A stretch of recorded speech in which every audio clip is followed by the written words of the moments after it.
ఆ రావణాసురుడు లేచేట. సీతమ్మ జ్ఞాపకానికి వచ్చింది. వస్త్రములు జారిపోతున్నాయి, బిగించుకున్నాడు. ఆ మెడలో వేసుకున్నటువంటి పుష్పహారములు నలిగిపోయాయి.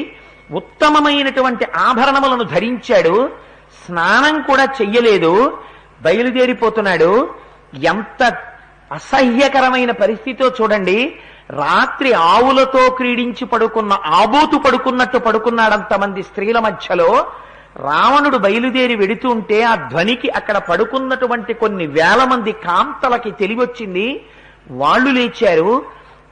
రాత్రి తాగినటువంటి మద్యము చేత కనుగుడ్లు తిరుగుడు పడుతున్నాయి.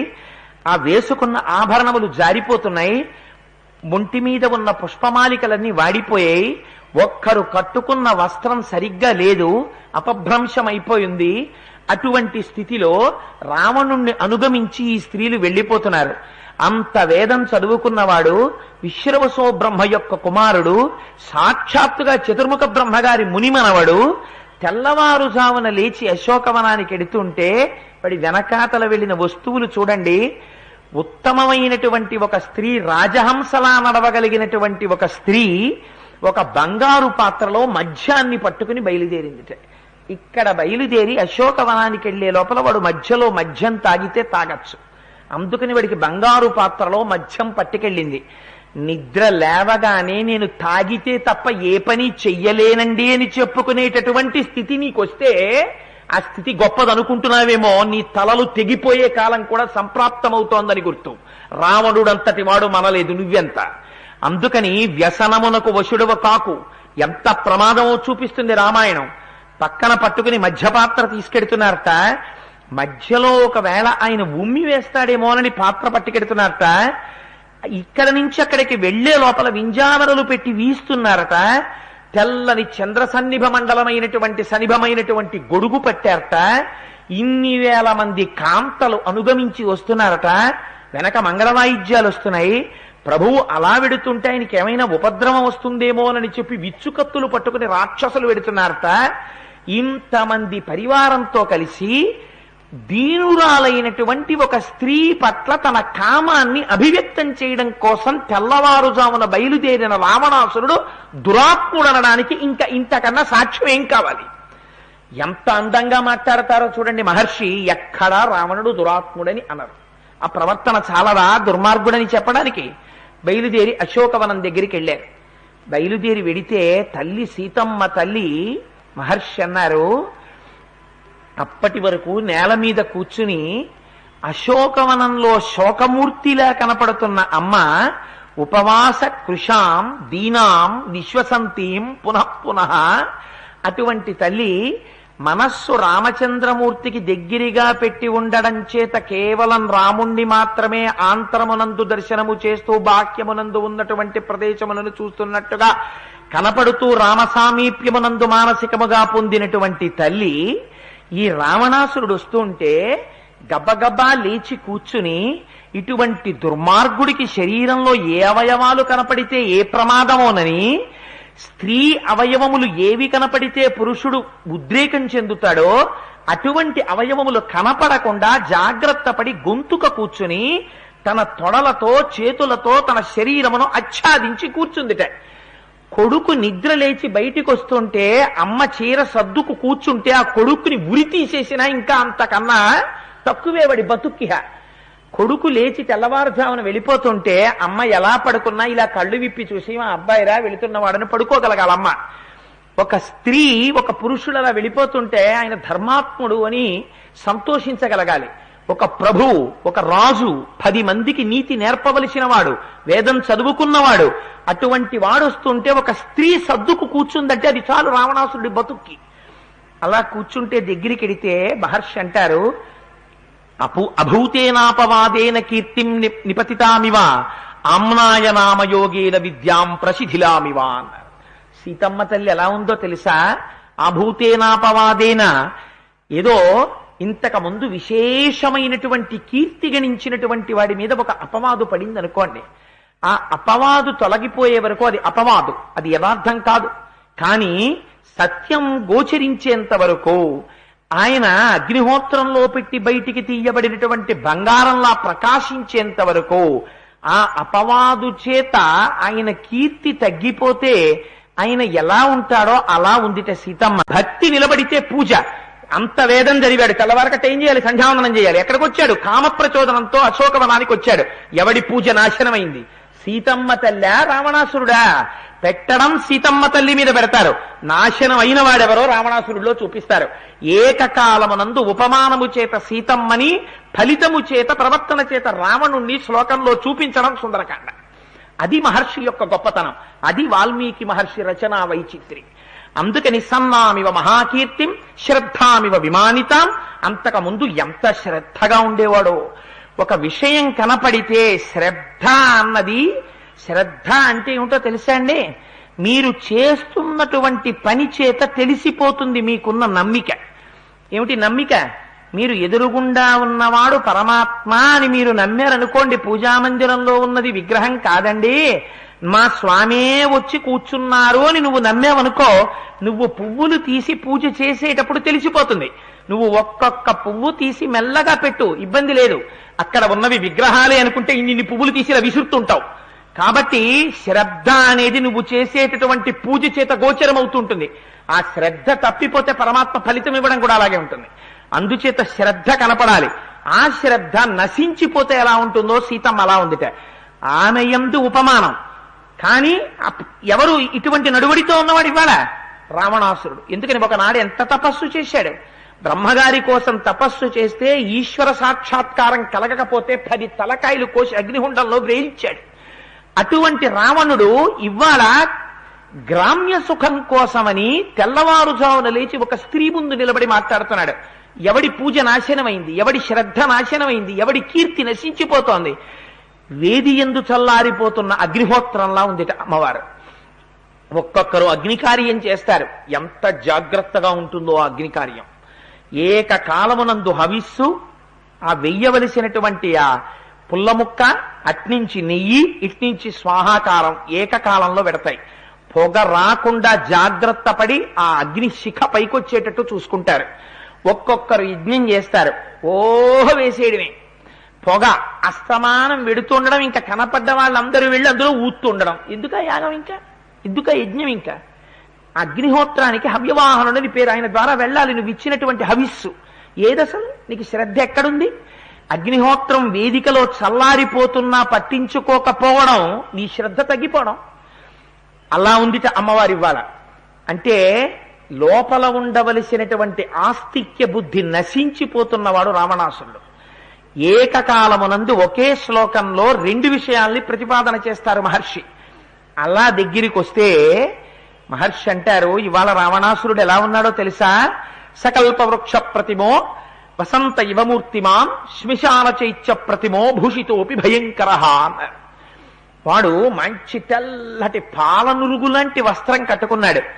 మహర్షి అన్నారు, దానికి ఎక్కడ చిన్న మట్టి పట్టిన మరక కూడా లేదుట. అటువంటి మరక లేని వస్త్రాన్ని కట్టుకున్నాడు. అంత పరివారంతో వచ్చాడు, మంగళవాయిద్యాలతో వచ్చాడు. గమ్మత్తేమిటో తెలుసా అండి?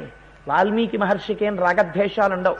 హనుమ కదా కౌగిలించుకుందాం, రావణాసురుడి కదా ద్వేషిద్దాం, ఇలా ఆయనేం మాట్లాడరు.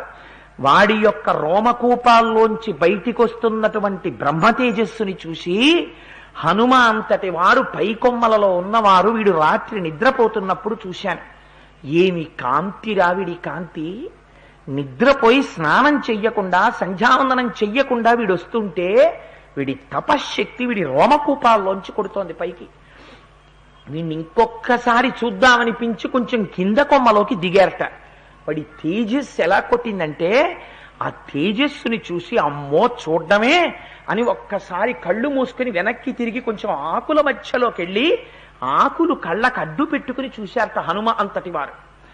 అంటే వెల్డింగ్ చేసేవాడు ఎంత ఎక్స్పర్ట్ అయినా కళ్ళకు అడ్డంగా సేఫ్టీ గ్లాసెస్ లేకపోతే ఎలా చెయ్యలేడో, నిద్ర లేవగానే కామ ప్రచోదనంతో వస్తున్నా వాడి శరీరంలోంచి బ్రహ్మతేజస్సు అలా కొడుతోంది. అంత తపశ్శక్తి రావణాసురుడు. వాణ్ణి చంపడానికి నరుడిగా రాముడంత కష్టపడవలసి వచ్చింది, నరక అంతగా సీతమ్మ అంత కష్టపడవలసి వచ్చింది. ఆ నరత్వం మిగలకపోతే వాడు మరణించాడు. నడిచొస్తే మహర్షి అంటారు, ఎన్ని వేసుకుంటే ఎందుకు, ఎంత బ్రహ్మ తేజస్సు ఉంటే ఎందుకు, ఎంత తపశ్శక్తి ఉంటే ఎందుకు, ఎన్ని అలంకారాలుంటే ఎందుకు, ఎటువంటి పట్టు పంచ కట్టుకుంటే ఎందుకు. వాడు ఎలా ఉన్నాడో తెలుసా? సకల్ప వృక్ష ప్రతిమో వసంత యవమూర్తిమాన్ శ్మిశాన చైత్య ప్రతిమో భూషితోపి భయంకర. ఒక అద్భుతమైనటువంటి మేడ కట్టాడు ఒక ఆయన. ఏమంటే మీరు చాలా మంచి మేడ కట్టారట, పాలరాతితో కట్టారట, గదులన్నీ ఎయిర్ కండిషన్ట, లోపల ఉండేటటువంటి ఫర్నిచర్ ఇంకా సామాన్యమైన ఫర్నిచర్ కాదుట, చాలా అద్భుతంగా ఉంటుంది కదా. విన్నానండి అంటే గబగబా జేబులోంచి తాళం చెవులు తీసిచ్చి, ఇవాళ రాత్రి సరదాగా మీరు మా ఇంట్లో పడుకోండి, ఖాళీగానే ఉంది అన్నాడు అనుకోండి. పొంగిపోయి ఎక్కడుందండి ఆ ఇల్లు అన్నారు అనుకోండి. వాడు కారులో తీసుకెళ్లి శ్మశానం గేటు ముందు ఆపి, అదిగో ఆ మధ్యలో కనపడుతున్న బిల్డింగే నేను కట్టిన గెస్ట్ హౌస్ అన్నాడు అనుకోండి. ఎవడు పడుకుంటాడు అందులో? ఎంత అందంగా గడితే ఎవడికి కావాలి? శ్మశాన చైత్య ప్రతిమో భూషితోపి భయంకర. శ్మశానమునందు కట్టబడిన చైత్యం ఎలా ఉండదు? చైత్యము అంటే సంస్కృతంలో అనేకమైనటువంటి అర్థాలున్నాయి. చైత్యము అంటే విశ్రాంతి తీసుకోవడానికి కట్టేటటువంటి గుడార సదృశమైనటువంటి ప్రదేశం, స్తంభముల మీద కట్టబడిన చైత్యమని అంటారు. అది చాలా అందంగా ఉందనుకోండి. శ్మశానంలో ఏకకాలమనంద ఆ కాటికాపరి బోల్డ్ అని శవాలు కాల్చడానికి కట్టెలు తెచ్చి, ఆ కాల్చడానికి వచ్చిన వాళ్ళు, శవం వెనకాల వచ్చిన బంధువులు విశ్రాంతి తీసుకోవడానికి కడుతూ ఉంటారు. కడితే మాత్రం ఎప్పుడైనా అది చాలా బాగుంటుందండి, నేను తోచట్లేదు, ఎండగా ఉందిరండి, అక్కడ పోయి కూర్చుందాం అని ఎవడని అంటాడా? ఎండగా ఉంటే ఊళ్ళో కూర్చుంటాడు కానీ అక్కడికి ఎవడెడతాడు? అందుకని శ్మశాన చైత్య ప్రతిమో భూషితోపి భయంకర. అన్ని భూషణములు వేసుకున్నా వాడంత భయంకరంగా ఉన్నట్ట. అంటే ఏమిటి? సంకల్పము చేత కూడా ఎవ్వడూ అక్కడికి వెళదామని అనుకోడు. అలా ఒక్కసారి రావణాసురుణ్ణి చూద్దామని ఎవడూ అనుకోడు. అంటే వాడి బుద్ధి ఎంత గొప్పదో చూడండి, వాడి మనస్సు ఎంత తపస్సు ఉంటే ఎందుకు, ఏదుంటే ఎందుకు. మరొకరు రామార్థం వనరార్థం చికీర్షం కర్మదుష్కరం. వేరొకరు 100 యోజనముల సముద్రాన్ని గడచి వచ్చాడు ఆయన. ఎవరి కోసం? రాముడి కోసం, వానరుల కోసం. పరమ త్యాగమూర్తి హనుమ, పరమ స్వార్థపరుడు రావణాసురుడు. అంతే తేడా. ఇద్దరిని అలా చూపిస్తారు మహర్షి. దగ్గరకు వచ్చాడు. వచ్చి సీతమ్మ తల్లి వంక చూసి అంటాడు, నగనాసోరు అన్నాడు. నాకు ఆ శ్లోకం పలకడం కూడా అసహ్యం. ఆవిడ్ని చూసి అన్నాడు, సీతమ్మ, అది మొదటి శ్లోకం కాబట్టి చెప్పకుండా ఉండలేక తాత్పర్యం ఒక్కటే మనవి చేస్తాను. అందులో అంటాడు, సీత, ఇంత అందమైన స్తనాలున్నాయి, ఏనుగు యొక్క తొండాల్లాంటి తొడలున్నాయి. ఇది వాడి బుద్ధి. ఒక్కొక్క మాట నోటి వెంట అన్న మాట కత్తి కుడిపేస్తుంది. మనిషికొక్కడికే మాట ఉంది, మిగిలినటువంటి వాటికి మాట లేదు. నాలుక ఉంది కదా, మాట ఉంది కదా అని ఎక్కడ పడితే అక్కడ మోటార్ సైకిల్ వేసుకు నిలబడి, తేరగా దొరికారు కదా అని రైళ్లు ఎక్కినప్పుడు, బస్సులు ఎక్కినప్పుడు, మొన్న చెప్పాను కదా, గృహలక్ష్మి గృహే గృహే. ఆడది అంటే గృహిణి అంటే ప్రతి ఇంటిలో ఉన్న లక్ష్మీ స్వరూపం. అలా కాకుండా కళ్ళు ఈశ్వరుడు ఇచ్చాడని, నోరు ఇచ్చాడని అదే పనిగా చూడ్డం. రైలు ఆగితే చాలు, సింగిల్ సీట్ లో ఒక ఆడది కూర్చుంటే ఎదురుకుండా కిటికీల దగ్గరికి వచ్చి విర్రి విర్రి చేష్టితాలు. ఒక ఆవిడ ఇల్లాలు. ఇన్ని చెప్పిన దౌర్భాగ్యుడు ఆవిడ అవతల రైల్వే స్టేషన్ లో దిగేటప్పటికీ ఆవిడ భర్త డెప్యూటీ సూపరింటెండెంట్ ఆఫ్ పోలీసు జీపేసుకొచ్చి యూనిఫారం లో భార్యని బిడ్డని దింపుకుంటున్నాడు అనుకోండి, వీడు మళ్లీ కనపడ్డా రైల్లో. ఎటు పోతాడో తెలియదు. రాముడంటే అటువంటి వాడు.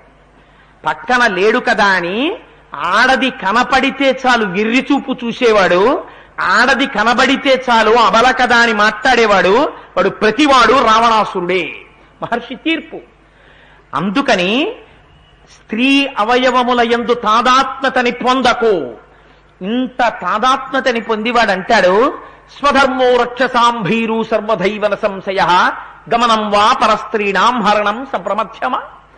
వాడు సీతమ్మ తల్లిని పిలవడం చూడండి. ఒకవేళ వాడు అక్కడికి వచ్చి సీత అని ఉండుంటే వాడి ఖాతాలో వాచిక పుణ్యం పడిపోయి ఉండేది. ఎందుకని తెలిసో తెలియకో పొద్దున్నే అమ్మవారి నామం వాడు పలికాడు. పలికినటువంటి పుణ్యం వాడి ఖాతాలో పడిపోయి ఉండేది. వాడు అలా అనలేదు. వాడి దురదృష్టం అలా ఉంది. భీరు పిరికిదామా అన్నాడు. ఏమిటి వాడి పిరికితనం? ఎందుకు నీకు భయం? ఇక్కడ ఎవరున్నారు అంటే వాడి దృష్టికోణం ఎంతసేపు ఏమిటంటే, సీతమ్మ తల్లి తన పాంపు చేరితే ఈ మాట రాముడికి తెలిసిపోతుందని బెంగబెట్టుకుంటోందని వాడి బాధ. అందుకని వాడు అంటాడు, పిరికిదానా, ఇక్కడ ఎవరున్నారు? అందరూ రాక్షసులే, నేను రాక్షసుని. చూశావా 100 యోజనముల సముద్రం, ఎవ్వరూ దాటి రాలేరు. నేను లోకాలన్నిటినీ ఓడించాను. నా దగ్గరికి వచ్చిన ప్రతివాడి పక్కటెముకలు విరిగిపోయాయి. ఎవ్వడూ నా వైపు కన్నెత్తి చూసేవాడు లేడు. ఇక్కడ తప్పు చెయ్యడానికి భయపడతావెందుకు అంటాడు. ఇది రాక్షస ప్రలాపం అంటే అలా ఉంటుంది. స్వధర్మో రక్షసాంభీరు అయినా నా వంక చూసి ఏమిటో చూడకూడని వాడిని చూసినట్టు, ఏదో తప్పు చేసేసిన వాడిని చూసినట్టు అలా చూస్తారేమిటి? పిరికిదానా, నేను స్వధర్మం ఆచరించిన వాడిని. నేనెంత ధర్మాత్ముండో తెలుసా? స్వధర్మో రక్షసాంభీరు సర్వధైవన సంశయ గమనం వా పరస్త్రీణాం హరణం సంప్రమథ్యమా. అలా వెళ్ళడం, ఎవరైనా ఉత్తమమైనటువంటి స్త్రీ కనపడితే ఎత్తుకురావడం, మాదిగా అనుభవించడం రాక్షసుల యొక్క ధర్మం. నేను రాక్షసుణ్ణి, అలా నా ధర్మం నేను నెరవేర్చాను. నువ్వు కనపడ్డావు, బాగున్నావు, పట్టుకొచ్చాను. ఏదో నేను తప్పు చేసినట్టు చూస్తానేటి? నేను ఎంత ధర్మాత్ముండో చూసావా? నా ధర్మం నేను నిలబెట్టుకున్నాను. వాడికి సిగ్గు లేదా మాట అనడానికి? వాడెవరు? నేనెవరో చెప్పమని వెళ్ళిపోయాడు వాడు రాక్షసకాంతలతో. వాడెవరు? వాడు సాక్షాత్తుగా చతుర్ముఖ బ్రహ్మగారి దగ్గర ఉన్నటువంటి 6 ప్రజాపతులలో 4వ ప్రజాపతి మహానుభావుడు. ఒక ప్రజాపతి యొక్క కుమారుడైనటువంటి విశ్రవసో బ్రహ్మ యొక్క కుమారుడు రావణ బ్రహ్మ. వాడు పుట్టింది అంత గొప్ప బ్రాహ్మణ వంశంలో జన్మించాడు, బ్రాహ్మణ కులంలో జన్మించాడు.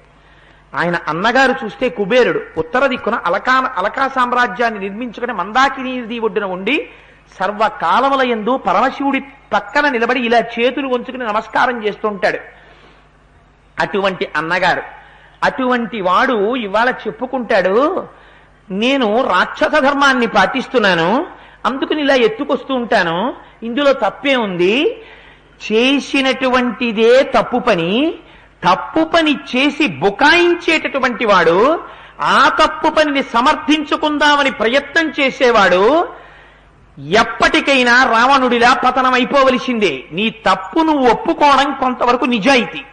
అది కూడా లేకుండా చేసిన తప్పుని నేను రాక్షస ధర్మం పాటించాను కాబట్టి తప్పు లేదని చెప్పుకోవడం అంతకన్నా దారుణాతి దారుణం ఇంకొకటి లేదు.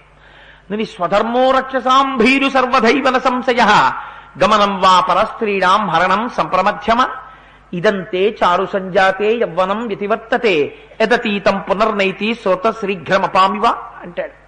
వాడు బెంగ పెట్టుకుంటున్నది దేనికోసం? వాడు సీతమ్మ తల్లికి ఉపదేశం చేస్తున్నాడు. ఇవాళ రేపు ప్రపంచంలో ఈ మాట చాలా ఎక్కువగా వినబడుతోంది. అందుకే ఇవాళ రామాయణం మనందరికీ శిరోధార్యం. రామాయణం చాలా అవసరం. ప్రతి పిల్లవాడికి, ప్రతి పిల్లకి ఒక వయస్సు వచ్చేటప్పటికి తల్లిదండ్రులు అక్కర్లేదు. నాన్నగారు మీరు ఇది చదవమన్నారు, చదివాను. నాన్నగారు మీరు ఈ బట్టలు కుట్టించుకోమన్నారు, కుట్టించుకున్నాను. కానీ నాన్నగారు నా మనస్సు నా ఇష్టం. ఎవడో పనికి మాలిన వాడికి నా మనస్సు ఇచ్చేశాను. ఒకరికి ఇస్తే తిరిగి రాదు, ఓడిపోతే ఊరుకోదు, నేనేం చేయలేను అంటూ ఉండడం. అది గొప్పతనమా? అది ప్రాజ్ఞత? నిన్ను చదివించిన వాడికి, నీకు బట్టలు కుట్టించిన వాడికి నీకు ఎటువంటి భర్తని తేవాలో తెలియదా? ఎందుకంత చిన్న చూపు తల్లిదండ్రులు చూడవలసినటువంటి అవసరం? ఒక దిక్కుమాలినటువంటి మాట. ప్రేమకి ధైర్యం ఉండాలి. అది ప్రేమ, అది పరమ పశుకామం. అది ప్రేమ ఏమిటి? ప్రేమ అంటే దశరథ మహారాజు గారు మహానుభావుడు అయోధ్యకాండలో చెప్పాడు ప్రేమ అంటే ఏమిటో. ప్రేమ అంటే తనకి సంబంధించినటువంటి వారు పొందుతున్నటువంటి భోగము తాను పొందకపోయినా వారు అనుభవించిన భోగమును చూసి తాను భోగించినంతగా ఆనందించుట. తనకి షుగరు, తినలేడు స్వీటు, తన పిల్లలు తిన్నారు, తన భార్య తింది, తను సంతోషిస్తాడు. దీనికి ప్రేమ అని పేరు. అంతేకాని శరీర వ్యామోహంతో తిరిగినది కామం, ప్రేమ కాదు. కామమునకు ప్రేమ అని పేరు పెట్టడం ఎంత దౌర్భాగ్యమో. బ్రాహ్మణుడిగా పుట్టినవాడు నేను రాక్షస ధర్మం చేస్తున్నాను అని చెప్పుకున్నటువంటి రావణాసురుడిది అంతే ధర్మం. అందుచేత ఆనాటి నుంచి ఈనాటి వరకు పేరు మార్చి నువ్వు ఎలా ప్రవర్తించినా నువ్వు రాక్షసుడివే, నువ్వు రావణుడివే. నిర్ద్వందం. సుందరకాండ బతికే ఉంది నీకు తీర్పు చెప్పడానికి, నీకు ఫలితం ఇవ్వడానికి. అందుచేత స్వధర్మో రక్షసాంభీరు సర్వధైవన సంశయ గమనం వా పరస్త్రీణాం హరణం సంప్రమథ్యమ ఇదంతే చారు సంజాతే యవ్వనం వ్యతివర్తతే యదతీతం పునర్నైతి శ్రోత శీఘ్రమపామివ. పైగా అంటాడు, ఏదో అమ్మకి తెలియనట్టు వీడికే తెలుసున్నట్టు ఒక పెద్ద ధర్మోపదేశం చేశాడు. సీత, ఏమిటో అంత మిడిసిపడిపోతున్నావు? మనిషికి శరీరంలో యవ్వనం అనేటటువంటిది కొంతకాలం మాత్రమే ఉంటుంది.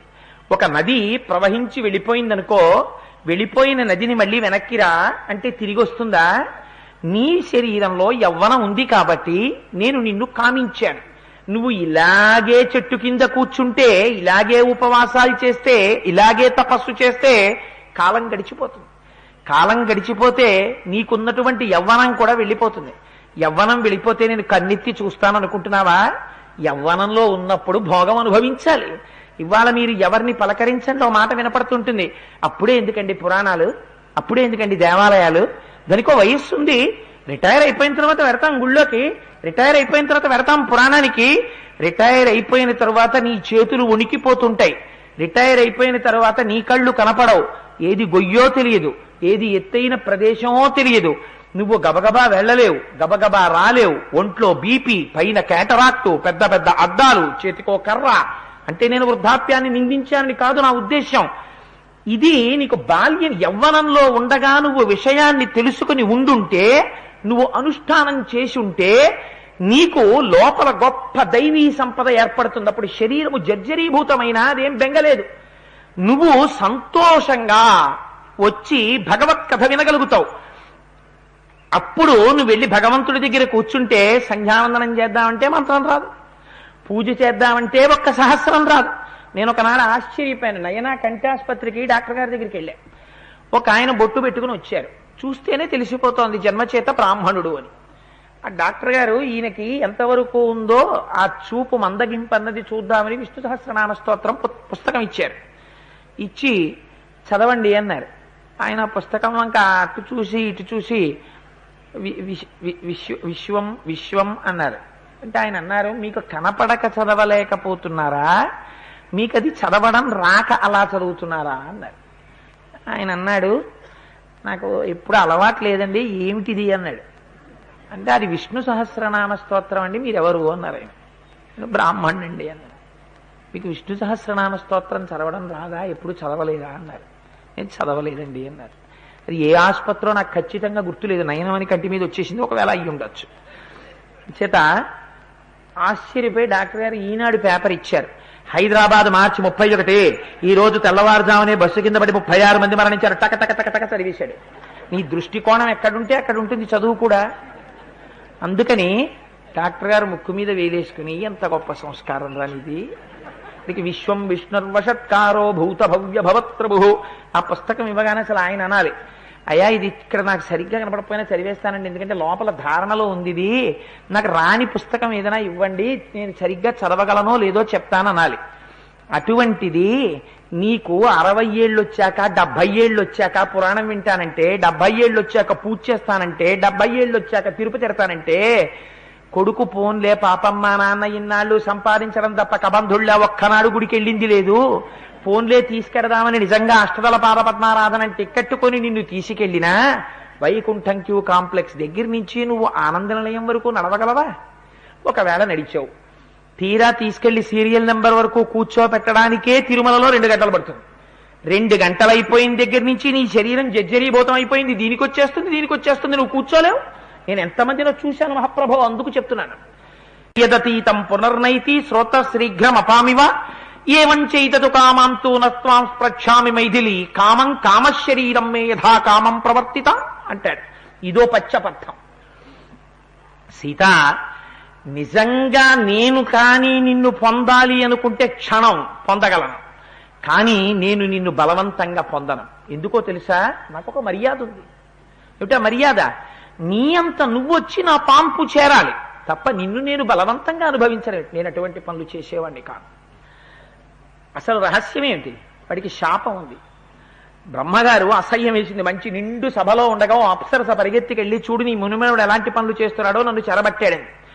దిక్కుమాలినాడా, నీ మీద కంప్లైంట్లే పెద్ద వాల్యూమ్స్ అయిపోతున్నాయి ఇక్కడ, ఇంకొకసారి నీ యందు మనస్సు లేని వనిత పట్ల నువ్వు అమర్యాదగా ప్రవర్తిస్తే, అటువంటి స్త్రీతో సంభోగం చేసే ప్రయత్నం చేస్తే నీ తలకి పగిలిపోతుందన్నారు బ్రహ్మగారు.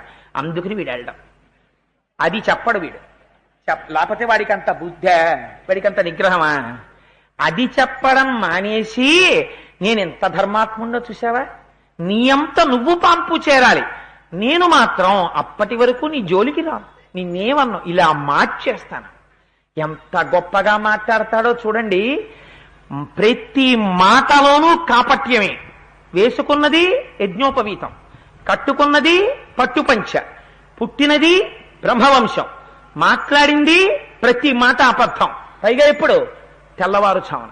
ఎక్కడ? ఒక పతివ్రత ముందు. ఎక్కడి నుంచి తెచ్చాడు? ఒక అబలని అపహరించి తెచ్చాడు.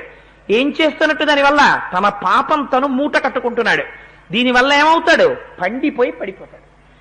కాబట్టి నువ్వు కూడా ఎప్పుడెప్పుడు ఏ మాట మాట్లాడాలో తెలియకుండా మాట్లాడితే నువ్వు మూట కట్టుకుంటున్న వాడితో సమానమే. సుందరకాండ తీర్పు.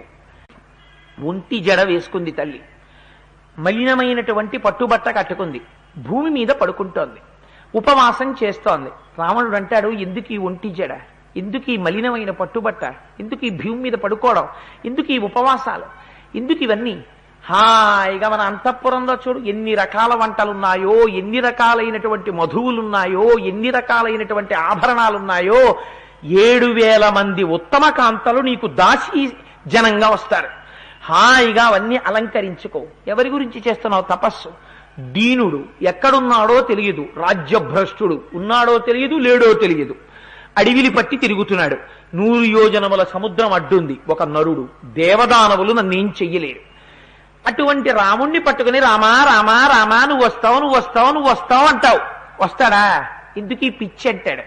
భగవంతుడు ఉన్నాడు ఉన్నాడు ఉన్నాడు అన్న నమ్మకం చేత, పెద్దలు చెప్పారు అన్న విశ్వాసం చేత, వేదాహమేతం పురుషం మహాంతం ఆదిత్యవర్ణం తమసస్తు పారే సర్వాణి రూపాన్ని విచిత్య ధీర నామాని కృత్వాభివదన్యదాస్తే, ఉన్నాడు ఈ కంటితో మేం చూశామని చెప్పినటువంటి ఋషుల యొక్క వాక్యమునందు గౌరవముంచి నియమబద్ధమైనటువంటి జీవితాన్ని గడుపుతున్న వాణ్ణి చూసి ద్వేషించి అమర్యాదతో ప్రవర్తించేటటువంటి వాడి మాట ఎలా ఉంటుందో, విశ్వాసము లేని వాడి మాట రావణుడి మాట. మరి వేదం ఎందుకు చదువుకున్నావు అంటే, నీకు ఇవాళ చేసిన తపస్సు, చదువుకున్న వేదము, నువ్వు చేసినటువంటి పూజ మరిచిపోయి ఇవి దేనికి పనికొచ్చాయంటే భౌతిక భోగమునకు పనికొచ్చాయి.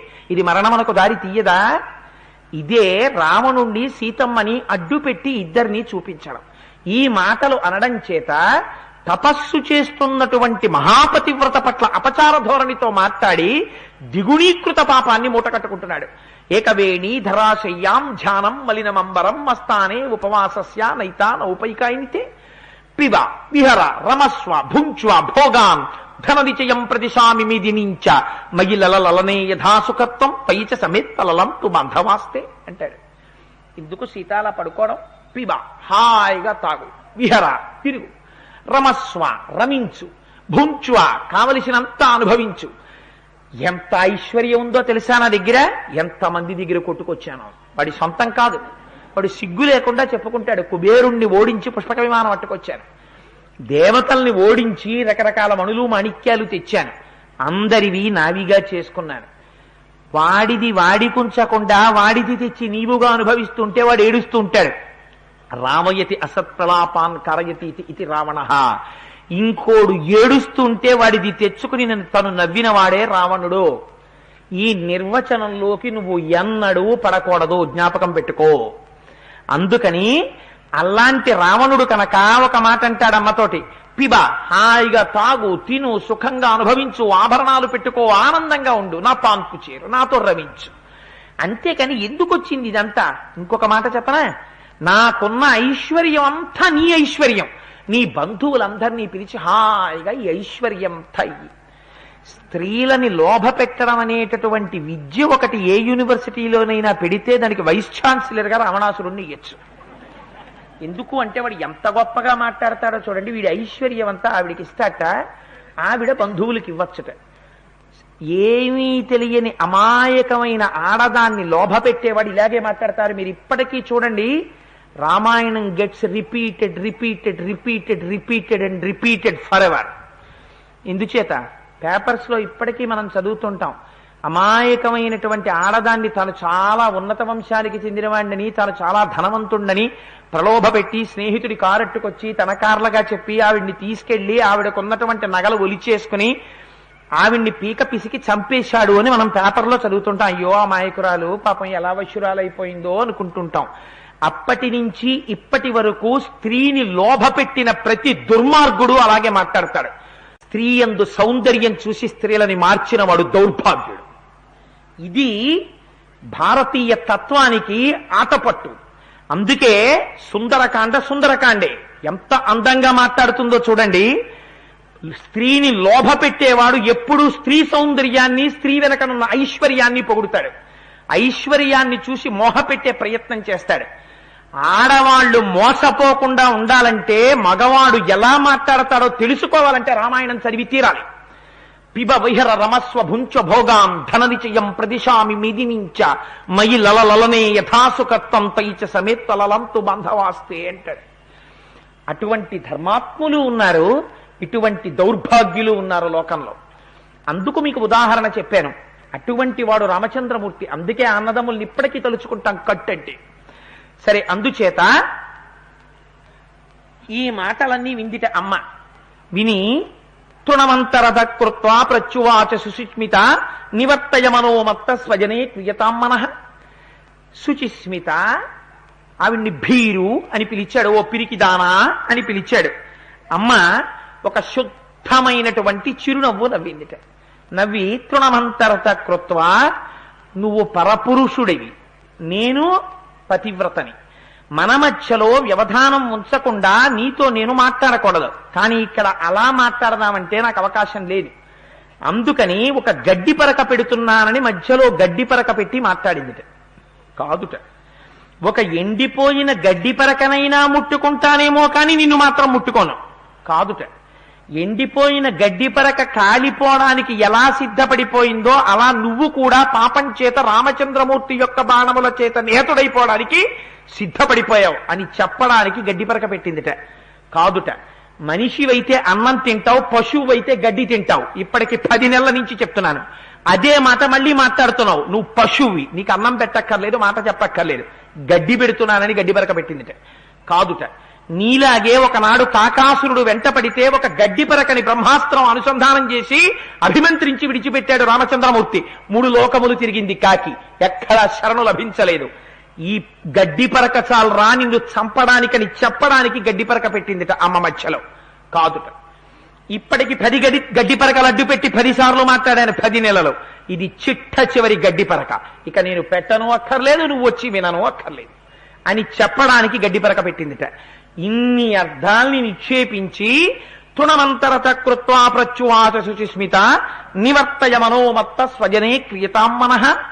ఆనాడు రావణాసురుణ్ణి అడ్డుపెట్టే సమస్త లోకమునకు తల్లి ఈ మాట చెప్పింది. అప్పటి నుంచి ఇప్పటి వరకు సుందరకాండలో ఈ మాట సమస్త జగత్తుకి అన్వయం అవుతుంది. రావణ, నీ మనస్సు తిప్పుకో అందంతే అమ్మ. ఒక్కటే దోషం, అన్నీ స్త్రీ ఉపాధులే. కానీ నీ శరీరమునందున్న కామము తీర్చుకోవడానికి వేదము నీకొక అనుమతినిచ్చింది. నీకు ఒక స్త్రీని నీకు కట్టబెట్టింది భార్యగా. ధర్మేచ అర్థేచ కామేచ నాతిచరామి. నీ మనస్సు ఆ స్త్రీ యందు కాని ప్రవర్తించిందా ధర్మం అయిపోతున్నది. అది ధర్మబద్ధమైన కామము. నీకు ఎంత ప్రేమ ఉండని, నీ భార్యని ఎంత ముద్దు చెయ్యి, నీ భార్యని ఎంత సంతోషంగా ఉండు, నీ భార్యని భుజాల మీద ఎక్కించుకో, ముద్దుగా పిలుచుకో, నా చిలకమ్మ అనుకో, నా గోరింక అనుకో, నీ ఇష్టం, ఎన్ని ముద్దులు అడుకో, ధర్మబద్ధం అయిపోయింది. ఏమీ దోషం లేదు అందులో. ఎందుకని? నీ భార్య. నువ్వు ఎంత ప్రేమగా చూసుకుంటే నీ ఇంటి ఐశ్వర్యం అంత పెరుగుతుంది. కానీ అదే మనస్సు, అదే స్త్రీ ఉపాధి ఇక్కడ కొంచెం తెల్లగా ఉంది, అక్కడ ఇంకొక రంగులో ఉందని నీకు అనిపిస్తోంది. దానికోసం నా యందు పెట్టుకున్నావు. నీ మనస్సు ఇటువైపుకొస్తే పుత్ర మిత్ర కలత్రాదులతో నశించిపోతావు. ఎంత తేడా వచ్చేస్తుందో చూశావా రావణ? అందుకని నా మాట విను. నివర్తయ మనోమత్త స్వజనే క్రియతాం మనః. నీ వారి యందు నీ మనస్సు పెట్టుకో. ఈ ధర్మం కాని లోకమునకు అర్థమైతే అసలు ప్రపంచంలో ఎక్కడా కూడా అల్లరన్నదే ఉండనే ఉండదు. ఆనాటి నుంచి ఈనాటి వరకు ఇది పరమ సత్యం. తల్లి చెప్తోంది, నీ మనస్సు నీ భార్య యందుంచుకో, ధర్మబద్ధమైపోతుంది కామం. నివర్తయ మనోమత్త స్వజనే క్రియతాం మనః. ఆత్మానుపమాం కృత్వా స్వేషు దారేషు రంజత అతుష్టం స్వేషు దారేషు చపలం చిలితేంద్రియం. నిజంగా మా తల్లి సీతమ్మ తల్లి చెప్పిన ఈ మాటకి ఆవిడ పాదములకు శిరస్సు వంచి నమస్కరించాలి. జగద్గురువులు ఎలా మాట్లాడతారో తల్లి అలా మాట్లాడింది. రావణ, నీకు అనేక మంది భార్యలున్నారు. ఇంతమంది భార్యలతో నువ్వు భోగం అనుభవించాలి. ఎంతమందితో వచ్చావు నా దగ్గరికి? నీ చుట్టూ కొన్ని వేల మంది భార్యలున్నారు. నీ ఒంట్లో ఓపిక ఉంది, అందుకని నీ ఇష్టం వచ్చినట్టు మాట్లాడుతున్నావు. ఉన్న భార్యలతో తృప్తి చెందక స్త్రీ వ్యసనము కలిగి వెళ్ళిపోయినటువంటి పురుషుడు ఒంట్లో ఓపికన్నన్నాళ్లు భార్య ఏమీ అనలేక మిన్నకుండి వాడి శరీరములో ఓపిక తగ్గిపోయి వాడు మంచాన పడ్డ తర్వాత ఒక్క మాట అంటుంది. కొడుకులొచ్చి, కోడళ్ళొచ్చి, కూతుళ్ళొచ్చి, అల్లుళ్ళొచ్చి, బంధువులొచ్చి, స్నేహితులొచ్చి నిలబడితే భార్య వచ్చి అక్కడ నిలబడి ఒకనాడు సుఖపెట్టాడా? పెళ్లి చేసుకున్న దగ్గర నుంచి ఎప్పుడూ దుఃఖ పెట్టడమే. ఆవిడ దగ్గర ఉండేవాడు, నన్ను కష్టపెట్టాడు, వాళ్ళందరూ భోగానికి కావలసి వచ్చారు, ఐశ్వర్యమంతా అటిచ్చాడు, ఒక్కనాడు నన్ను సుఖపెట్టలేదు. ఒంట్లో ఓపికై మంచాన పడిన తర్వాత చేయించుకోవడానికి నేను దొరికాను. వీడు చపలుడు, చిలితేంద్రియుడు అని భార్య అన్ననాడు నువ్వు బ్రతికి 1000 మార్లు చచ్చిన వాడితో సమానం. అందుచేత ఆ మాట అనిపించుకోకు రావణ. నీ భార్యలు ఆ మాట నీ ఒంట్లో ఓపికైపోయాక అని తీరుతారు, ఎందుకంటే వారి మనసు కష్టపడింది కాబట్టి. అలా వారనేటటువంటి అవకాశము నువ్వు ఇవ్వకూడదు. మనిషిలా ప్రవర్తించడం నేర్చుకో. లేకపోయినా నీ వెనక చెప్తుంది లోకం, వీడికి ధర్మబద్ధమైన నడువడి లేదు, వీడిని ఆదరించవద్దు అని చెప్తుంది. పెద్దలైన వారు నిన్నింటికి రానివ్వరు, పెద్దలైన వారు నిన్ను పలకరించరు, నీకు ఆ యోగ్యత ఉండదు. ఆ స్థితిని తెచ్చుకోకు రావణ. చపలం చలితేంద్రియం, ఈ మాట అనిపించుకోకు. వధంఛామిచ్చితాఘోరం తయేషై పురుషర్షభ. ఎంత గొప్ప మాట చెప్తుందో చూడండి. వధంఛామిచ్చితాఘోరం తయాసౌ పురుషర్షభ విదిత సహి ధర్మజ్ఞ శరణాగత వత్సల.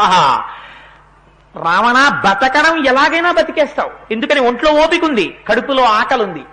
4 ఇళ్ల ముందుకెళ్ళి భవతి భిక్షాందే అంటే చాలు, చేతిలో పడింది తినేస్తే బతికేస్తావు.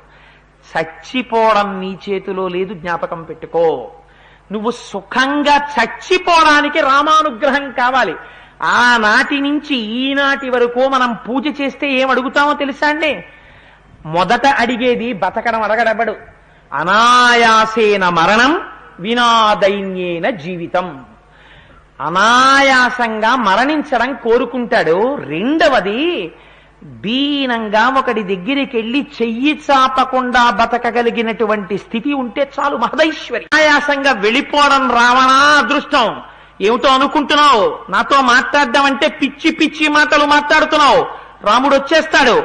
వచ్చి బాణప్రయోగం చేసిన నాడు నీ కళ్ళ ముందు నీ కొడుకులు పోయి, కోడళ్లు పోయి, రాక్షసులు పోయి, నీ బంధువులు పోయి, సర్వము నాశనమై ఒక్కడివే యుద్ధ భూమిలో నిలబడితే ఒక్కొక్క తల తెగి కింద పడిపోతుంటే వధంఛామిచ్చితాఘోరం తయాసౌ పురుషర్షభ. ఆనాడు ఏడుస్తావు రావణ. ఓపికుందని చేస్తున్నావు పాపం, అనుభవించవలసి వచ్చిన నాడు కష్టపడతావు. ఇది జ్ఞాపకం తెచ్చుకో. పాపం చెయ్యడంలో నిగ్రహాన్ని ప్రదర్శించడం నేర్చుకో. రావణుడికి చెప్పిందా? సమస్త జాతికి చెప్పిందా అమ్మ? ఆనాటి నుంచి ఈనాటి వరకు సుందరకాండ పరమసత్యమై నిలబడిపోయింది. అందుకే సుందరకాండ పారాయణకాండ. జాగ్రత్త చేసుకో, జాగ్రత్త చేసుకో, జాగ్రత్త చేసుకో చెప్పిందమ్మ. శరణాగత వత్సల. మరి అయ్యో, ఇన్నాళ్ళు అయిపోయిందండి, వృద్ధాప్యం వచ్చేసింది, తెలియలేదు, పొరపాటు చేసేశాను, నా జీవితం గాడి తప్పిపోయింది, ఏం చెయ్యను ఇప్పుడు? ఏం బెంగలేదు. ఒక్కసారి మనసులో శరణం తరుణేందు శేఖర శరణం మే గిరిరాజ కన్యక శరణం పునరేవతా ఉభౌ శరణం నాణ్యదుపైమి దైవతం అజ్ఞానినా మయా దోషాన్ అశేషాన్ విహితాన్ హరే క్షమస్వత్వం క్షమస్వత్వం శేషశైల శిఖామణే అని ఒక్కసారి అను. గోవిందా గోవిందా అని మనసారా స్మరించు చాలు, నీ పాపములు కడిగేస్తాడాయన. ఎందుకని? ధర్మజ్ఞ ఆయన. శరణాగత వత్సల. పాదములు పట్టుకుని శరణన్న వాణ్ణి ఒడిచిపెట్టడం మా స్వామికి రాదురా. రావణ, నన్ను తీసుకెళ్లి రామచంద్రమూర్తి యొక్క పాదాంబుజముల యందు సమర్పించి కృతకృత్యుడుక, సంతోషంగా జీవించరా రావణ. ఎందుకొచ్చిన అల్లర్రా ఇదంతా? శక్త్యా లోభయితుం నాహం ఐశ్వర్యేణ ధనేనవా అనన్యే రాఘవేణాహం భాస్కరేణ ప్రభాయథ. పిచ్చవాడా, నేను సీతమ్మని తెచ్చానంటావేమిటి? నీ జీవితంలో నువ్వు నన్ను తేలేవు. సూర్యుడి నుంచి సూర్యుడి కాంతిని వేరు చేసి తేగలవా? వజ్రము నుంచి వజ్రపు ప్రభని వేరు చేసి తేగలవా? పువ్వు నుంచి పువ్వు యొక్క వాసనని వేరు చేసి తేగలవా? ఎలా తేలేవో రాముడి నుంచి నన్ను అలా విడతీసి తేలేవు. శివశక్తులు రెండూ కలిసే ఉంటాయి, పరబ్రహ్మము పరబ్రహ్మశక్తి రెండూ కలిసి ఉంటాయి. నువ్వు తేలేవు. మరి ఎందుకొచ్చావు సీతమ్మ అంటావేమో, నేను చెప్పేనా? నీకు ఉన్న సత్యాన్ని చెప్పేస్తున్నాను రావణ. నువ్వు ఒక్క నాటికి నన్ను అపహరించలేవు. విధిస్తవ పదార్థాయ విహితో నత్ర సంశయ. నిన్ను చంపడానికి బ్రహ్మగారు వేసిన ప్రాతిపదిక.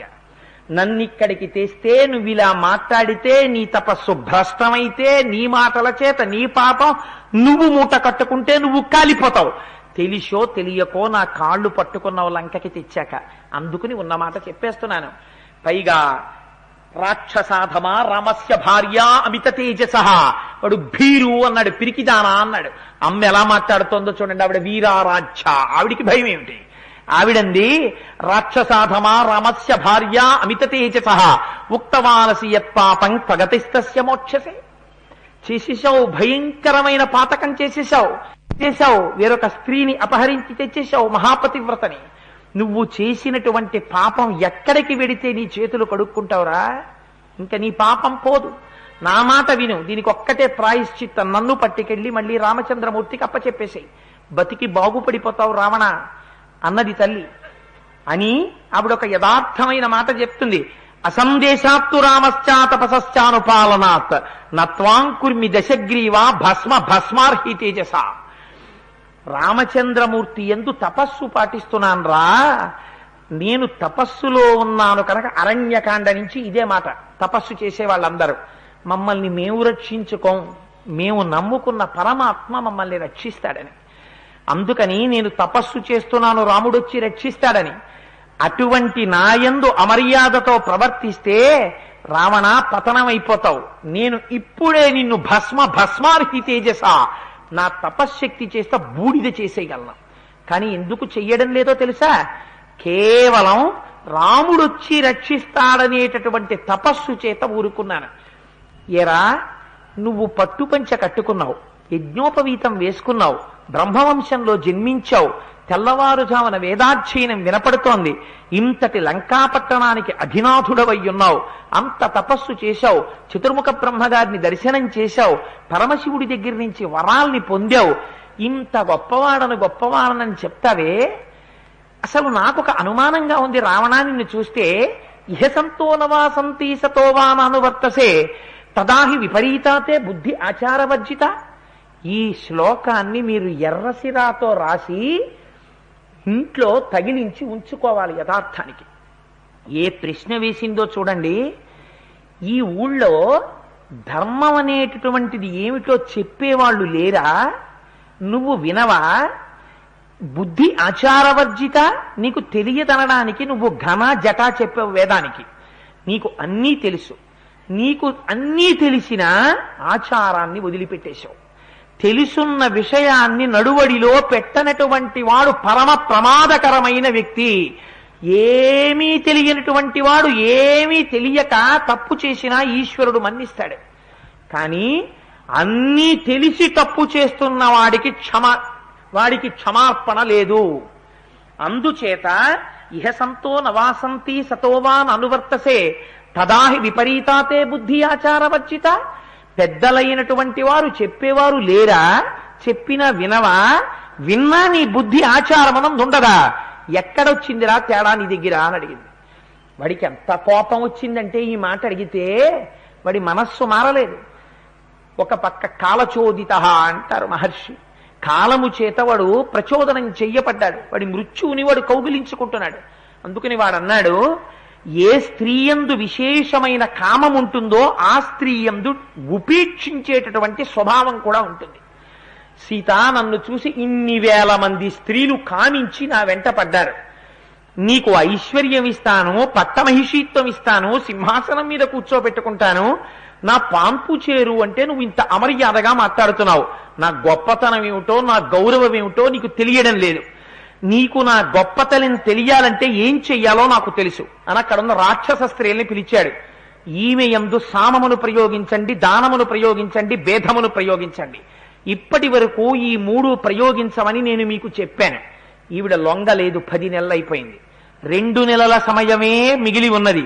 2 నెలలు దాటేసరికి సీత నా పాన్పు తనంత తాను చేరింది. చేరకపోతే ఈ 2 నెలలలో మీరు దండమును ప్రయోగించండి అన్నాడు. కొట్టమన్నాడు సీతమ్మని. ఆ మాట నోటి వెంట అన్నందుకే మృత్యు అంత తొందరగా వచ్చింది వాడికి. స్త్రీ కదా, అబల కదా అని ఇష్టం వచ్చినట్టు ప్రవర్తిస్తే ఎంతంత ప్రమాదాలు ముంచుకొస్తాయో చూడండి. కొన్ని కోట్ల జన్మలు కట్టి కుడిపేస్తాయి. అప్పుడు ఏడవాలి. అందుకే ప్రాయశ్చిత్తం ఏం చెప్పారో తెలుసా అండి?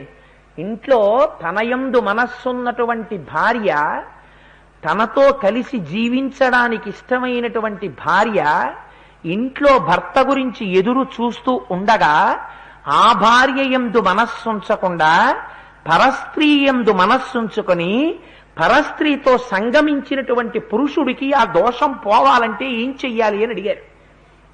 6 నెలల పాటు తిరిగిన వీధి తిరగకుండా మిట్ట మధ్యాహ్నం వేళ చీకటి పడ్డాక పాత్ర పట్టుకుని ఇళ్ల ముందుకెళ్ళి నా యందు మనస్సున్నటువంటి ఆరోగ్యవంతురాలైన భార్య ఇంట ఉండగా భార్యని కాదని వేరొక స్త్రీతో సంగమించినటువంటి మహాపాతకుణ్ణి అమ్మా మీ చేత్తో తెచ్చి ఇంత కబళం పారైండమ్మా, నాకు పాపం విముక్తున్నవాలి అని 6 నెలలు తిరిగిన వీధి తిరగకుండా తిరిగి ముష్టెత్తుకున్న అన్నంతో తింటే వాడి పాపం పోతుంది అన్నారు. ఎంత పెద్ద ప్రాయశ్చిత్తం చెప్పారో చూడండి. స్త్రీ విషయంలో ఎంత జాగ్రత్తగా ఉండాలో పురుషుడు. ఇదే విశ్వనాథ సత్యనారాయణ గారు చెలియలి కట్ట అంటారు. ఓపిక ఉంది కదా అని పశువు తిరిగినట్టు పురుషుడు తిరగకూడదు. స్త్రీకైనా అంతే, పురుషుడికైనా అంతే. అందుకని ఇద్దరికీ ఆ కట్టుబాటు అటువంటిది దాంపత్యం అంటే. అందుచేత ఈ మాట రావణాసురుడికి ఆగ్రహం వచ్చి అమ్మవారి మీద దండప్రయోగం చెయ్యమన్నాడు. చెయ్యమని మరింత కోపంతో ప్రజ్వరిల్లిపోతున్నాడు. ప్రజ్వరిల్లిపోయి అమ్మతో అనరాని మాటలు మాట్లాడుతుంటే ఏమో ఆనాడు వాడి కోపం ఇంకొంచెం అధికమైపోతే ఏం చేసి ఉండేవాడో. రామాయణం ఎప్పుడెప్పుడు ఆగిపోతుందనుకుంటే అప్పుడప్పుడు ఒక స్త్రీ పాత్ర వచ్చి పొడిగించాలి కదా. ధాన్యమాలిని అనేటటువంటి భార్య వచ్చింది, రావణాసురుడి భార్య. వచ్చి రావణుణ్ణి గట్టిగా కౌగిలించుకుని ఈ మాటలన్నీ ఎక్కడ మాట్లాడుతున్నాడు? ఇన్ని వేల మంది స్త్రీలు చూస్తున్నారు, తన పరివారం చూస్తున్నారు. ఎంత సిగ్గుచేటు వాడికి. వాడు ధర్మమా వాడికి? అందుకే రావణుని పాత్రని నాయక పాత్రగా చూడడం అనేటటువంటిది ఎన్నడూ అలవాటు అవ్వకూడనటువంటి విషయము. ఋషి ఏ కోణంలో రామాయణం రాశారో ఆ కోణంలోనే అర్థం చేసుకోవాలి. భ్రష్టమైనటువంటి ఆలోచనలతో ప్రతి నాయకుడి యందు నాయక పాత్రని ఆపాదించేటటువంటి ప్రయత్నం చేస్తే సమాజము ఆ పాత్రని అనుసరించేటటువంటి ప్రయత్నం చేస్తుంది. దానివల్ల మొత్తం సమాజం భ్రష్టు పట్టేటటువంటి ప్రమాదము ఏర్పడడానికి కారణమవుతావు. అందుకని వ్యాఖ్యానం చేసేటప్పుడు కానీ, ఉపన్యాసం చెప్పేటప్పుడు కానీ, పుస్తకం రాసేటప్పుడు కానీ ఆ పాత్ర గురించి ఏ రకంగా నువ్వు ఆవిష్కరించినా ప్రతి నాయకుణ్ణి ప్రతి నాయకుడిగానే చూపించాలి. ప్రతి నాయకుని యందు నాయకత్వాన్ని ఆపాదించకూడదు. రావణుడు ఎంత గొప్పవాడో చెప్పవలసి వచ్చినప్పుడు మహర్షి చెప్పారు. రావణుడు ఎక్కడ ధర్మం తప్పిపోతున్నాడో చెప్పవలసి వచ్చినప్పుడు ఖచ్చితంగా చెప్పారు. అది నువ్వు చెప్పకపోతే సమాజం వాడు ఉత్తముడు అనుకుంటుంది, అనుకుని వాడిలా ప్రవర్తిస్తుంది, సమాజం భ్రష్టుపడుతుంది. అలా చెప్పకూడదు. అందుచేత ధాన్యమాలిని వచ్చి కౌగిలించుకుని నీయందు మనస్సున్నటువంటి స్త్రీతో భోగించినప్పుడు ఆనందము తప్ప నీయందు మనస్సు లేని స్త్రీతో నీకెందుకయ్యా ఈ భోగం, తిరిగి వచ్చేసాయి, రా మనం క్రీడిద్దాం అని ఒక స్త్రీ వచ్చి కౌగిలించుకుంటే ఇంతమందిలో వాడి ముఖంలో చిరునవ్వు వచ్చిందిట. వాడు ఎంతగా కామమునకు వశుడైపోయి ఉన్నాడో చూడండి. చిరునవ్వు వచ్చి ఆ స్త్రీతో కలిసి అమ్మవారి పట్ల అధిక్షేపించి మాట్లాడుతుంటే అక్కడికి వచ్చిన దేవతా స్త్రీలు, గంధర్వ స్త్రీలు ఏడిచ్చారు. వాడి భార్యలు కూడా కదా వాళ్ళ కన్నీరు పడిందే వాడి ప్రవర్తన చూసి. ఆ లంక కాలిపోదు మరి. చూసి సీతమ్మకి సంజ్ఞ చేశారు, బెంగ పెట్టుకోకు, ఏడవకు, నీకేం అవదు అంటున్నారు వాళ్ళు. ఇన్ని వేల మంది స్త్రీలు మళ్ళీ వెంటపడ్డారు, తిరిగి వెళ్ళిపోయాడు. వెళ్ళిపోతే రాక్షస స్త్రీలందరూ చుట్టూ చేరారు. చూసి చేరి వాళ్ళు చెప్తారు, రాక్షసులు ఏం చెప్తారు? లంబకర్ణ లలాటంచ లంబోదర పయోధరాం లంబోష్టీం లంబచుబుకాం లంబాస్యాం లంబజానుకాం క్రోధ కాళీ విగ్రహ. మహర్షి ఎంత పెద్ద లిస్ట్ ఇచ్చారో వాళ్ళ గురించి. లంబకర్ణ లలాటంచ లంబోదర పయోధరాం. ఏం ఉపయోగమా, పుణ్యమా, పురుషార్థమా వాళ్ళ పేర్లు చెప్పుకుంటే? పెద్ద లలాటం ఉన్నదొకత్తి, పెద్ద చెవున్నదొకత్తి, ఒకే కన్ను పెద్దదున్నదొకత్తి, ఆవు పాదం లాంటి పాదం ఉన్నదొకత్తి, పందిమూతి లాంటి మూతున్నదొకత్తి. అది కూడా రాశారు, కావాలంటే మీరు సుందరకాండలో చూసుకోండి మూలంలో. పందిమూతి లాంటి మూతున్నదొకత్తి, పెద్ద పెద్ద పళ్ళున్నదొకత్తి, కడుపు జారిపోయిందొకత్తి, పొట్టిగా ఉన్నదొకత్తి, అతి పొడుగ్గా ఉన్నదొకత్తి. రకరకాలైనటువంటి వికారములున్నటువంటి రాక్షస స్త్రీలందరూ చుట్టూ చేరారు. చేరి ఇవాళ లోకంలో ఒక డైలాగ్ ఉంది చూశారా? అది మొట్టమొదట కనిపెట్టిన వాళ్ళు ఎవరో తెలుసా అండి? సుందరకాండలో రాక్షస స్త్రీలు చెప్పారు ఆ డైలాగ్ని. సీతమ్మ దగ్గరికి వెళ్ళి అంత ఎక్స్ట్రాలు వద్దు అన్న డైలాగు రాక్షస స్త్రీల నోటి నుంచి వచ్చింది. ఎందుకు చెప్పానో తెలుసా? సీత దేనికైనా ఇంత అతి పనికి రాదన్నారు. దీన్ని మీరు ట్రాన్స్లేట్ చేసుకోండి గ్రామ్య భాషలోకి. అంత ఎక్స్ట్రాలు వద్దు. అది మీకు ఊతపదం అయితే సీతమ్మ చుట్టూ ఉన్న రాక్షస స్త్రీలు మాట్లాడిన మాటలు మీరు ఉపాసన చేసుకుంటున్నవారు. వారు ఏ ఫలితాన్ని పొందారో మీరు అది పొందుతారు. అందుకని ఇవాళ మన అదృష్టం అలా ఉంది, అటువంటి మాటలు సంప్రదాయాలు అయిపోయాయి. అందుకని వాళ్ళు వెళ్ళి అన్నారు, ఏదైనా కూడా ఇంత ఎక్కువ పనికి రాదు సీత. ప్రేమించావు నీ భర్తని, చాలా గొప్ప విషయం. ఎవరనుకుంటున్నావు రావణాసురుడు అంటే? సామాన్యుడు కాడు, మహానుభావుడు. ఆ ప్రజాపతులలో పులశ్చ బ్రహ్మ 4వ వాడు. ఆయన కొడుకు విశ్రవసో బ్రహ్మ మహర్షి. విశ్రవసో బ్రహ్మ యొక్క కుమారుడు రావణ బ్రహ్మ. సాక్షాత్తుగా చతుర్ముఖ బ్రహ్మగారికి మునిమనవడు. లోకంలో అందరినీ జయించాడు. బ్రహ్మగారి గురించి తపస్సు చేశాడు, వరములు పొందాడు. దేవ దానవ యచ్చ గంధర్వ కిన్నెర కింపురుషుల చేత సంహరింపబడడం. దేశంలో ఎక్కడెక్కడ ఏ విలువైన వస్తువులు ఉన్నాయో అన్నీ కొట్టుకొచ్చాడు మావాడు. అంతఃపురం నిండా పెట్టాడు. నిన్ను పట్టపురాణిని కమ్మంటున్నాడు. ఏమిటి నీకు ఇంకా? మనుష్య కాంతవి. హాయిగా ఎంత భోగం అనుభవించచ్చు. ఏమిటి మూర్ఖత్వం? ఏమిటి భూమి మీద పడుకోవడం? పోన్లేని మనస్సు మార్చుకుంటామని ఇన్నాళ్ళు చూశాం. ఏమిటి మనస్సు మార్చుకో, ఎంత చెప్పాలి నీకు అని వాళ్ళు గద్దించారు. ఆవిడంది, దీనోవా రాజ్యహీనోవా యోమే భర్త సమే గురు తం నిత్యమనురక్తాస్మి యథారూపాం సువర్చల.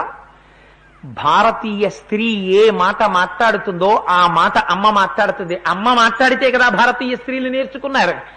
ఎంత అందమైన మాట అంటుందో చూడండి. భర్త అని పిలవడానికి, భర్త అని ప్రేమించడానికి, భర్త అని గౌరవించడానికి ఐశ్వర్యం ఉంటే భర్తగా చూడడం, రాజ్యం ఉంటే భర్తగా చూడడం, ఒంట్లో ఓపికంటే భర్తగా చూడడం నాకు తెలియదు. దీనోవా రాజ్యహీనోవా, ఆయన దీనుడు కావచ్చు, రాజ్యహీనుడు కావచ్చు. యోమే భర్త సమే గురు, నా భర్త నాకు గురువు, నా భర్త నాకు సమస్తం. తం నిత్యమనురక్తాస్మి యథారూపాం సువర్చల. సూర్యుణ్ణి సువర్చల ఎలా అనుసరిస్తుందో, వశిష్ఠుణ్ణి అరుంధతి ఎలా అనుగమిస్తుందో, అగస్త్యుణ్ణి లోపాముద్ర ఎలా అనుగమించి విడుతుందో, శ్రీమతి కపిలుణ్ణి ఎలా అనుసరిస్తుందో, రోహిణి చంద్రుణ్ణి ఎలా అనుసరిస్తుందో, చవన మహర్షిని ఆయన భార్య అయినటువంటి తల్లి ఎలా అనుగమిస్తుందో, సత్యవతి సావిత్రి సత్యవంతుణ్ణి ఎలా అనుసరిస్తుందో, అలా నేను కూడా సర్వకాలములయందు రామచంద్రమూర్తి యందే మనస్సుంచుకున్న దానను. నా కాలి గోటితో కూడా రావణాసురుణ్ణి స్పృశించను. మీరు నా శరీరాన్ని ఖండములుగా తెగ్గొట్టేయండి, తినేసేయండి, ఏదైనా కానివ్వండి, రామచంద్రమూర్తిని తప్ప అన్యుల్ని కన్నెత్తి కూడా నేను చూడను. నా రాముడే నాకు భర్త, అన్య పురుషులు నాకు ఎన్నడూ భర్త కాలేడు. మీరు ఈ మాట చెప్పకూడదు, నేను వినకూడదు అంది తల్లి. అనేసరికి అందులోంచి హరిజట అనేటటువంటి స్త్రీ ఒకటి లేచి గుడ్లు మిటమిట తిప్పి అంది, ఈ స్త్రీని రావణాసురుడు అపహరించి తెచ్చి అశోకవనంలో పెట్టినప్పటి నుంచి నా నోటి వెంట లాలాజనం కారిపోతోంది. ఎప్పుడెప్పుడు ఈ స్త్రీని తినేద్దామా అని చూస్తున్నాను. అంటే అక్కడే ఉన్న ఏకజట అనే స్త్రీ లేచింది. ఆ రాక్షసంది, ఇన్నాళ్లు బయటపడితే ఇంకోళ్ళు వెళ్ళి చెప్పేస్తారేమో అని ఊరుకున్నాను. హరిజట బయటపడిపోయింది కాబట్టి చెప్తున్నాను. ఈవిడ్ని చూసినప్పుడల్లా నూరు ఊరిపోతూ ఉంటుంది, ఎప్పుడు తినేద్దామా అని. నరకాంత ఆకలితో ఉన్నవాడు ఎదురుకుండా భక్ష్యాల్ని పెట్టుకుని తినకుండా ఎలా నిగ్రహించుకుని కూర్చుంటాడో అలా నిగ్రహించుకుని కూర్చుంటున్నాను. ఎంత బతిమాలతాం ఈ మనుష్యకాంతని, ప్రభు ఎలాగో అనుజ్ఞనిచ్చాడు కదా ఈవిడ్ని దండించమని, పీక పిసికి చంపేద్దాం, చచ్చిపోతుంది, మనుష్యకాంత రామా రామా అంటూ మరణించిందని ప్రభువుకి చెప్పండి, తినేసేయండి అంటాడు. ఆ తర్వాత మాత్రం వాటాలు వేసుకోవడంలో దెబ్బలాట రావడానికి వీల్లేదు. ఇప్పుడే చెప్తున్నాను. హృదయస్థానమునకు కింద ఉండేటటువంటి ప్లీహము ఈవిడ గుండె, మెదడు, నావి, ఆ 4 నేను తింటాను అంటే, ఇంకొక ఆవిడంది ఆవిడ తొడలు నావి, కాళ్ళు నావి, పాదములు నావి, చేతులు నావి, వాటాలు వేసేసుకున్నారు. వెళ్ళండి, వచ్చేటప్పుడు కల్లుకుండలు పట్టండి, మానవకాంత శరీరం తిని నికుంభలా నాట్యం చేద్దాం, వెళ్ళి కల్లుకుండలు కూడా పట్టండి అన్నారు. ఒక స్త్రీ రావణుడికి చెప్పడానికి వెడుతోంది. సీతమ్మ తల్లి యొక్క దైన్యం ఎలా ఉంటుందో, ఎంత బాధపడుతుంటుందో ఆలోచించండి. ఆ తల్లి అటువంటి పరిస్థితులలో కూడా భర్తని మనస్సులో ఉంచుకోవడం తప్ప వేరొకటి తెలియని తల్లి. ఇది మహాపాతివ్రత్యం అంటే, సీతమ్మ అంటే.